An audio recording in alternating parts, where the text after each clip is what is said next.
యేసు రెండు అయి ఉన్నాడు. యేసు వ్యక్తి అయి ఉన్నాడు, యేసు వాక్యమై ఉన్నాడు. యేసును భుజించుట అంటే ప్రభు బల్లలో మనం చెయ్యటం ద్వారా యేసును భుజిస్తున్నాం. దేవుని వాక్యమును మనం చదువుట ద్వారా కూడా మనం యేసునే భుజిస్తున్నాం. ఈ పుస్తకం ఏంటో తెలుసా?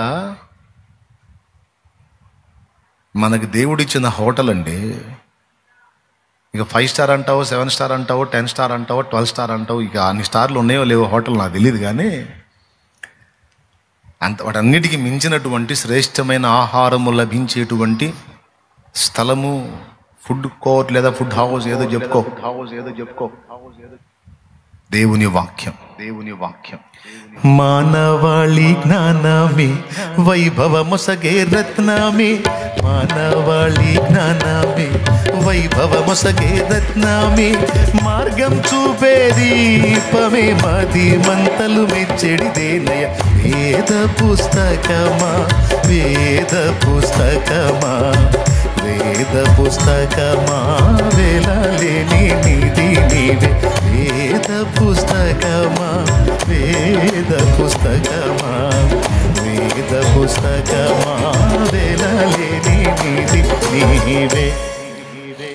రెండవ ఆహారము వాక్యం. ప్రభు శరీర రక్తాలనే ఆహారం రోజు తీసుకోవాలంటే కుదరదు. అందరం ఇంటికాడ ఇక అన్ని పనులు మానుకొని ఇక్కడ కూర్చోవాలి. అట్లా కూడా జరిగింది. ఇక చరస్థిరాస్తులు అమ్మి తీసుకొని రండి, అప్పుడు ఆ పని చేద్దాము. ఈ మాట చెప్పిన ఎడల దాన్ని వచ్చే వారము కనబడకుందరేమో. దేవునికి స్తోత్రం. కాబట్టి మనకు దేవుడు ఏర్పాటు చేసిన రెండవ ఆహారము దైవ వాక్యము. అది మనము తినుట, యేసును భుజించుటయే.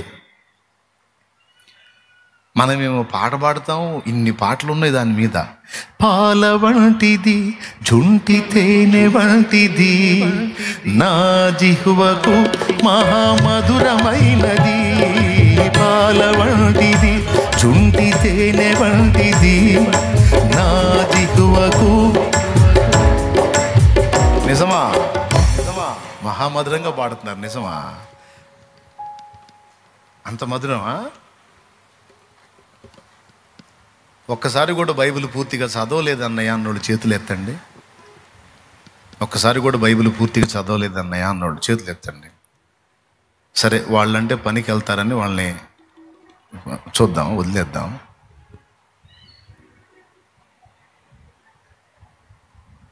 మీరెందుకు చదవలేదు? సరే, వదిలేసేయండి.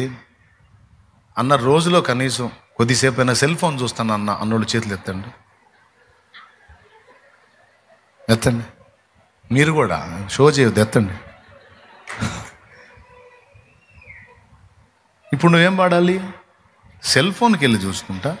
పాల వంటిది చుంటి తేనె వంటిది, నా కళ్ళకు మహామధురమైనది, లోకపు పాపాలన్నీ చూపుచున్నది,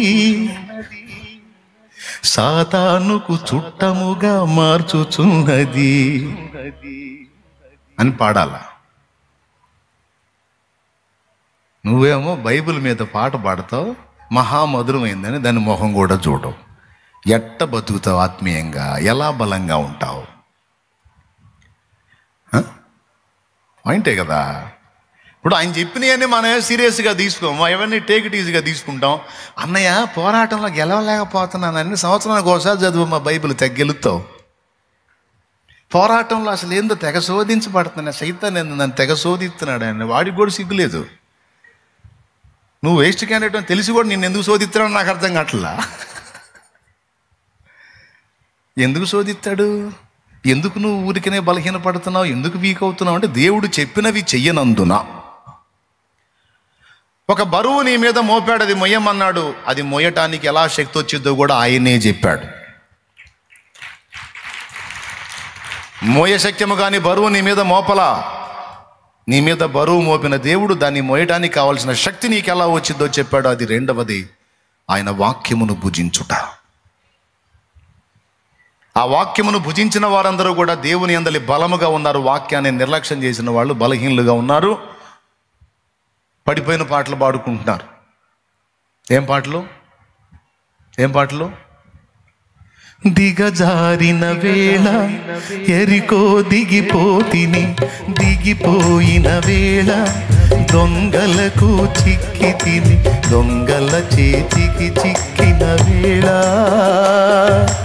గాయపరచబడి తిని. ఎందుకు దిగజారావు? ఎందుకు దిగజారావు అంటే దేవుడు చెప్పిన ఏదో నిర్లక్ష్యం చేశావు. ఏమి నిర్లక్ష్యం చేశావు? ఒకటి, దేవుని సన్నిధిని నిర్లక్ష్యం చేశావు. ప్రభు బల్లను నిర్లక్ష్యం చేశావు. మినహాయిస్తే పరలోకపు మన్నా అయిన దేవుని వాక్యమును నిర్లక్ష్యం చేశావు. నీ ఆత్మకు జీవాన్ని ఇచ్చే ఈ రెండింటిని నువ్వు నిర్లక్ష్యం చేస్తే ఇప్పుడు శరీరం గెలిచిద్దా, ఆత్మ గెలిచిద్దా? మీరు చెప్పండి. ఒక పైల్వానికేమో 2 ఇడ్లీ పెడుతున్నారు, వారానికి 2 ఇడ్లీ. ఒక పైల్వానికేమో రోజు 4 కోళ్ళు, అన్ని రకాలు మేపుతున్నారు. ఇప్పుడు 4 రోజులు అయిపోయింది, ఇద్దరికి మేపటం అయిపోయింది. కుస్తీ పోటీల్లో నిలబెడితే ఎవడు గెలుస్తాడు, ఎవడు ఓడిపోతాడా? రోజు 4 కోళ్ళు తినేవాడు గెలవక ఈ వారానికి 2 ఇడ్లీ తినేవాడు కోమాలో పోయి ఉంటాడు. వాడు మనందరి ఆత్మల బతుకట్ట అయింది. మన ఆత్మీయ జీవితం బలాభివృద్ధి కావడానికే కదా దేవుడు ఈ 2 ఏర్పరిచింది. మూడవది ఇంకొకటి చెప్పనా? నీవు శోధనలో పడిపోవటానికి, చెడిపోవటానికి, బలహీనపడటానికి 3వ కారణం, అది కూడా యేసయ్యే చెప్పాడు. మొదటిది ప్రభు బల్లను నిర్లక్ష్యం చేయటం అయితే, 2వది ప్రభు వాక్యమును నిర్లక్ష్యం చేయటం, 3వది యేసయ్యే మీరు శోధనలో ప్రవేశింపకుండున్నట్లు మెళకువగా ఉండి ప్రార్థన చేయండి అన్నాడు. శోధనలో ప్రవేశించకుండున్నట్లు మెళకువగా ఉండి ప్రార్థన చేయండి అంటే ప్రార్థన చేయకపోతే రివర్స్ చెప్పు, నాకు రివర్స్లో చెప్పు. ప్రవేశించకుండా ఉండాలంటే ప్రార్థన చేయండి అన్నాడు. మరి ప్రవేశించకుండా ఉండాలంటే ప్రార్థన చేయాలి. మరి ప్రార్థన చేయకపోతే ప్రవేశించటమే. ప్రార్థన చేయకపోతే ఖచ్చితంగా ప్రవేశిస్తాం.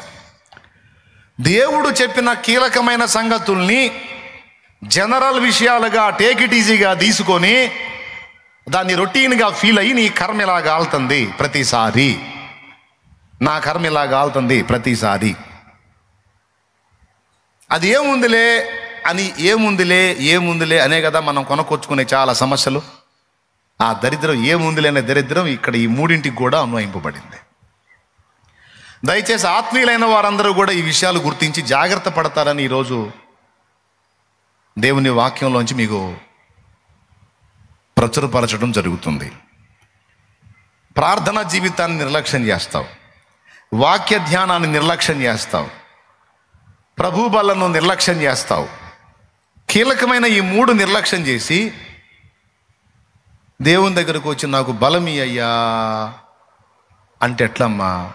బలం వచ్చాయి 3 ఇప్పుడు చెప్పాడు కదా, బాడీకి బలం వచ్చాయి కొన్ని పదార్థాలు డాక్టర్ చెప్తాడు.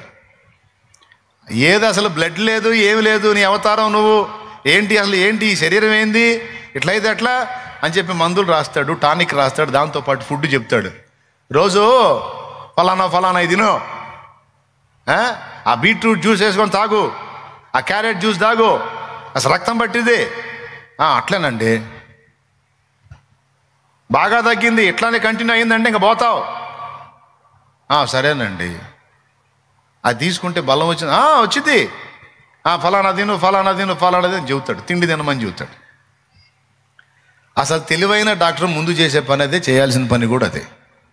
రోగానికి వచ్చి రోగం ఎందుకు వచ్చిందో కారణం చెప్పాలి, ఆ కారణంలోనే ఎలా దాన్ని బ్యాలెన్స్ చేసుకోవాలో డైటింగ్ కూడా చెప్పాలి, ఆ తర్వాత మందు. కొంతమందికి ఆ టైం ఉండదు. ఏంటి నీ సమస్య ఏంటి అంటాడు, ఫలానా అంటే సరే నువ్వు పోయి సావు, ఆ టెస్టులన్నీ చేసుకొని సావు, తర్వాత వచ్చిన తర్వాత నీకు ఎట్లా నీ సాగు చేయాలో నేను చేస్తానని చెప్పని రాసిస్తాడన్నమాట. ఇదే కదండి చండాలంగా జరుగుతుంది, ఇదే కదండి. కానీ సరైన వైద్యుడైతే ఇదిగో నిద్ర సరిగా పోతావా అని అడుగుతాడు. నిద్ర పోనండి. మరి ఫుడ్ ఏం తింటావు? ఫుడ్ ఫలానా తింటానండి.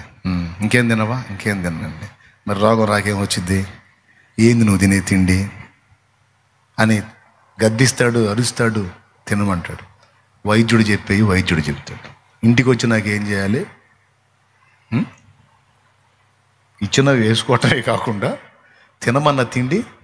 కొంతమంది తిండి తినరు, ఆ ట్యాబ్లెట్లు తెగ మింగుతుంటారు.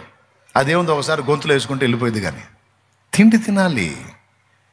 చెప్పినటువంటి ఫార్ములాని మనం పక్కా ఫాలో అయితే చాలా వరకు బాడీ అదే మళ్ళీ లైన్లోకి వచ్చింది. ఆ సిస్టమ్ దేవుడు పెట్టాడు.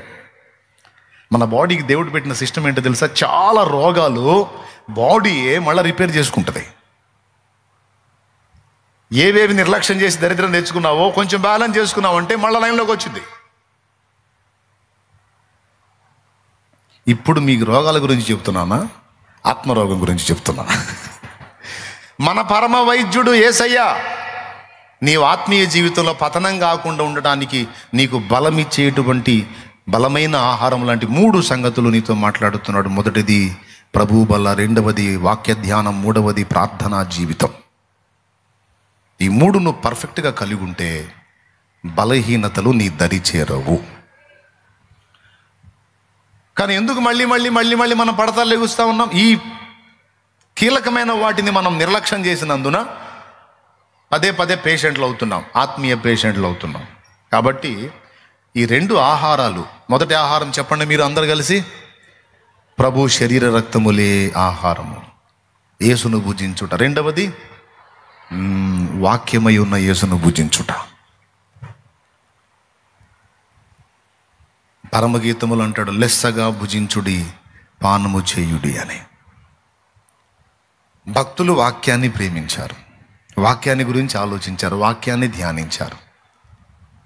అందుకే వాళ్ళు పరిమళించారు. దాన్ని నిర్లక్ష్యం చేసిన బతుకులన్నీ అధోగతిలోనే ఉన్నాయి. కాబట్టి ప్లీజ్ ప్రియ సంగమా, నీవు ఒట్టి విశ్వాసిగా కాకుండా దేవునికి శిష్యుడవగునట్లు, శిష్యురాలవగునట్లు దయచేసి నేను చెప్పినట్టు ఈ 3 విషయాలు నువ్వు బ్యాలెన్స్ చేసుకో.